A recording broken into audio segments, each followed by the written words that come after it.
Se você quer aprender regra de 3, saber quando usar e nunca mais errar exercício que cobra esse assunto em matemática, preparei esse vídeo para que você entenda com profundidade esse tema e, além disso, no final do vídeo eu também vou te mostrar uma aplicação que você pode usar aqui mesmo no YouTube, essa ideia de regra de 3 e proporção, tá? Algo bem direto, bem aplicado no seu dia a dia. Então, primeira coisa, por que chama regra de 3? Você vai ver já já nos exemplos que eu vou te mostrar que basicamente esse 3 vem de 3 informações que a gente tem do problema e a gente quer encontrar a quarta informação.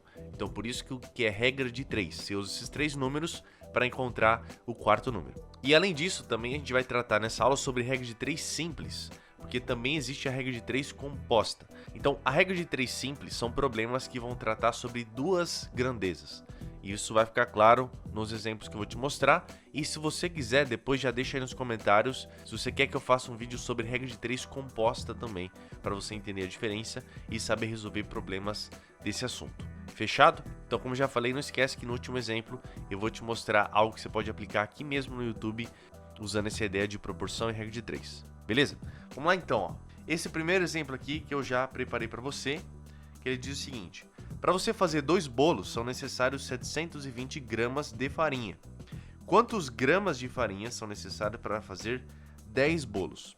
Então, o que eu quero te mostrar aqui é uma forma intuitiva de resolver, pensando, literalmente, entendendo o que está acontecendo, e um outro cenário em que a gente é um pouco mais metódico, escreve as grandezas e aplica as regras para resolver.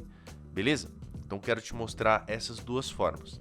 E já ficando claro, quando que você identifica um exercício de regra de 3? É quando você tem problemas nesse contexto. Ou seja, você tem uma certa proporção entre duas coisas que estão acontecendo. Nesse caso, aqui a gente tem a grandeza, que é a massa da farinha, e também a quantidade de bolos. Então essas duas grandezas, existe uma proporção entre elas. E a gente quer saber o que acontece se você aumenta ou diminui uma delas, o que vai acontecer com a outra grandeza. Então basicamente isso mostra um exercício de regra de 3, de proporção, ok? Então, vamos começar primeiro pelo jeito mais, digamos, formal, mais metódico. Que seria você falar o seguinte: você tem aqui a quantidade de bolos e você tem aqui a massa de farinha. Então, na primeira informação, ele está te falando que você tem 2 bolos que são necessários 720 gramas de farinha. E aí, ele quer saber, quando você tiver 10 bolos, o que vai acontecer, né? Quantos gramas de farinha você precisa. Aqui está um detalhe que muita gente talvez ensine de maneira errada, que é você entender que isso que você está escrevendo de cada lado são duas frações. Então isso aqui é uma fração, isso aqui é uma outra fração, beleza? Importante que você entenda isso, porque uma fração, ela representa uma razão, uma proporção. E para você fazer essa regra de 3, você tem que colocar um igual aqui para de fato fazer a conta. Então você está meio que falando que a proporção entre os bolos é a mesma proporção entre a massa de farinha. É exatamente isso que acontece, beleza? E aí também é por isso que a gente acaba multiplicando em cruz. Por que a gente multiplica em cruz? Porque se isso daqui é uma equação, tem uma aula aqui no canal que eu explico certinho esse negócio de passar para o outro lado, passar dividindo, multiplicando. Eu recomendo que você assista depois.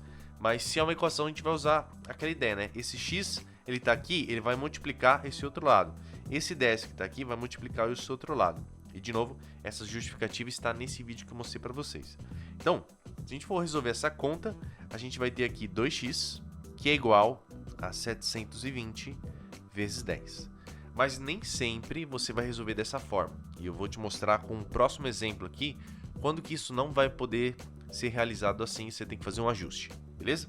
E aí, feito isso, a gente vai ter aqui 2x, que é igual a 7.200, dividido por 2, isso vai dar 3.600 gramas. Então você precisa de exatamente 3.600 gramas para fazer 10 bolos, beleza? Então esse é o jeito mais metódico, que você escreve tudo certinho e faz a conta do jeito que a receita pede.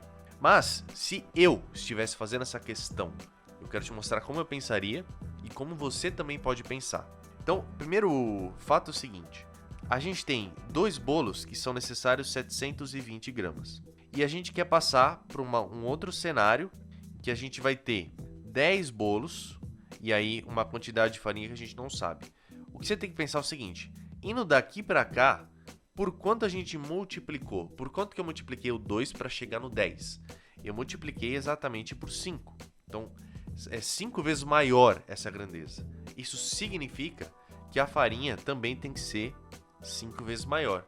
Então, isso, claro, tudo feito de cabeça, tá? Eu tô te mostrando aqui só para você entender o raciocínio, mas a única conta que você faz é 5 vezes 720, que aí também existe alguns macetes para você multiplicar por 5, mas o que importa é que a resposta final é 3.600 gramas, como a gente já tinha encontrado.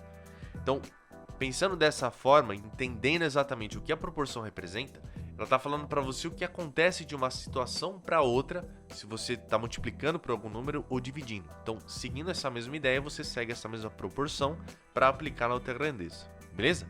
Essencialmente isso que você precisa saber para resolver uma regra de 3 simples, tá? Nesse caso, com esse tipo de grandeza. Agora vamos para o outro exemplo, a gente vai ler junto e eu vou te explicar. Para encher um tanque de água, 5 torneiras levam exatamente 9 horas. Supondo-se que a vazão das torneiras seja sempre a mesma, quanto tempo 3 torneiras levariam para encher o mesmo tanque?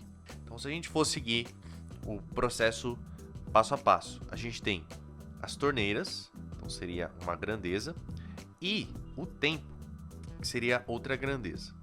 Então, na primeira situação, você tem 5 torneiras, que demoram 9 horas para encher o tanque.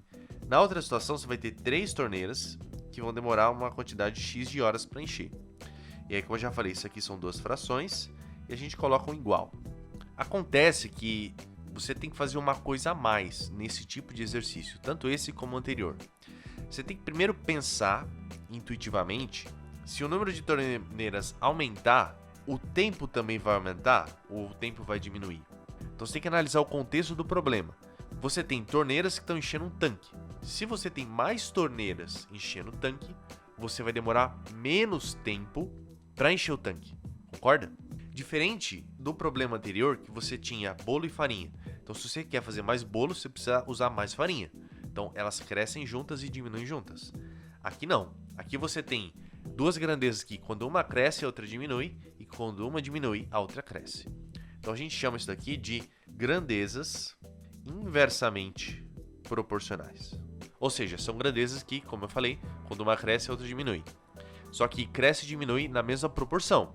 Ou seja, se uma dobra, a outra vai pela metade. Se uma multiplica por 3, a outra é dividida por 3. Então, sempre na mesma proporção, só que inversa. Ok? Então, sabendo isso, a gente não pode simplesmente resolver essa equação do jeito que está. A gente precisa inverter alguma dessas frações para que aí sim a gente faça a conta. Então, tanto faz qual que você inverte, eu vou inverter essa daqui. Você só não pode inverter as duas, porque aí vai dar na mesma, tá? Inverte uma só. Então, a gente vai chegar em 5 terços, que é igual a x sobre 9. Então, fazendo as contas aqui, usando propriedades da equação e tal, você vai chegar que o x ele vai ser 5 vezes 9 dividido por 3. Então, 9 dividido por 3 dá 3 e 5 vezes 3 dá 15. Então, respostas são 15 horas. Então, vê como faz sentido. Você tem menos torneiras, no caso são 3 na segunda situação, e a resposta deu que você vai demorar mais tempo. Faz sentido realmente, porque você tem uma quantidade menor de água entrando ali por tempo. Beleza? Então, esse é um tipo de problema que, de certa forma, você teria que estruturar a conta e também perceber que são grandezas inversamente proporcionais. Já as grandezas do exemplo anterior são grandezas diretamente proporcionais, que crescem juntas ou diminuem juntas. Show? Vamos para o último exemplo agora que você pode aplicar realmente no YouTube, numa situação dia a dia. Olha só, se um vídeo no YouTube tem 24 minutos de duração, em quanto tempo você consegue assisti-lo na velocidade 2x? E se for na velocidade 1.5x? Olha só, se você está assistindo esse vídeo agora, talvez na velocidade normal, mas você tem a opção aqui no canto de colocar na velocidade 2x, ou 1.5x, 1.25, assim por diante. Isso significa que, quanto mais rápido o vídeo, menos tempo você demora para assistir ele. Então, no caso desse problema, a gente vai ter que calcular isso. E quando você entender como é que calcula, qualquer vídeo que você estiver assistindo, você vai conseguir fazer a conta de cabeça quanto tempo mais ou menos vai demorar aquele vídeo para você assistir completo, tá? Isso é bem legal. Eu faço direto, então acho que vale a pena você ter uma noção, principalmente para vídeos longos, né? Quanto tempo vai demorar. Então vamos lá. Primeira coisa que você tem que perceber, a gente tem o tempo do vídeo e a velocidade. Eu acho que ficou claro que são grandezas inversamente proporcionais, porque o tempo que o vídeo vai demorar, ele diminui se a velocidade for maior e vice-versa, tá? Então, são grandezas inversamente proporcionais. No primeiro momento, a gente tem 24 minutos de duração, que é a duração real do vídeo, e isso está na velocidade 1x, e a gente quer saber o tempo que vai demorar na velocidade 2x. Obviamente, como eu já falei, são grandezas inversamente proporcionais, a gente vai ter que inverter uma dessas frações. Então, vou inverter a primeira aqui. Então, a gente vai ter aqui x sobre 24 é igual a 1 sobre 2. E aí, fazendo as contas, você descobre que o x tem que ser exatamente 12 minutos. Então, você demora 12 minutos para assistir um vídeo de 24 minutos na velocidade 2x. Eu acho que essa conta era simples, né? Porque se você está dobrando a velocidade, você vai ter que pegar o tempo e dividir por 2. Razoável. Agora vamos ver o que acontece se a gente assiste na velocidade 1.5. Então deixa eu colocar aqui na direita. Vou colocar uma outra letra y. Só que a velocidade agora é 1,5. Então mais uma vez eu vou inverter. A gente vai ter y sobre 24 é igual a 1 sobre 1,5. Então a conta vai ser y é igual a 24 sobre 1,5. Então, aqui já está um macete, entre aspas, para você usar com frequência. Sempre que você vê o vídeo e quer escolher uma velocidade maior, você pega o tempo do vídeo e divide por essa velocidade. Nesse caso, a gente vai dividir o tempo do vídeo por 1.5, que é essa outra velocidade que a gente vai ver. E aí, o que vai facilitar também é você lembrar que 1,5 pode ser escrito como uma fração. Essa fração, a mais simplificada, é 3 sobre 2. E por que é útil a gente fazer dessa forma? Porque quando eu trabalho com fração, olha o que acontece. Eu posso primeiro fazer 24 dividido por 3, tá? E aí, como é uma divisão de fração, esse 2 vai multiplicar lá em cima.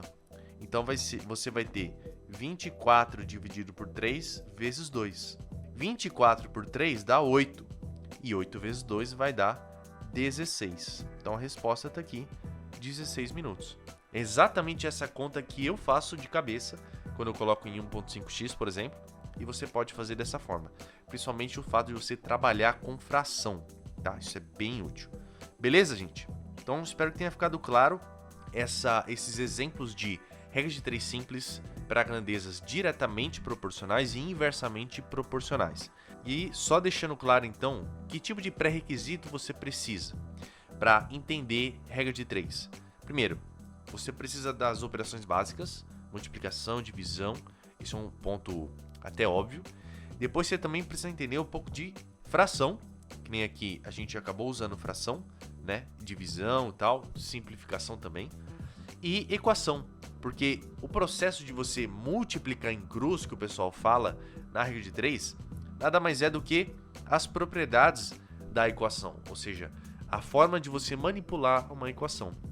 Por isso que eu recomendo que você assista o vídeo que eu já te falei aqui no canal, que eu explico sobre isso. Vou deixar aí na descrição também, ok?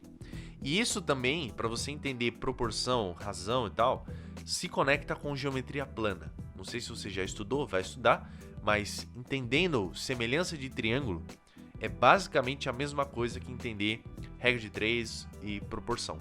Porque a semelhança de triângulo, você tem uma proporção entre triângulos, então você sempre acaba fazendo uma regra de 3 entre aspas, né?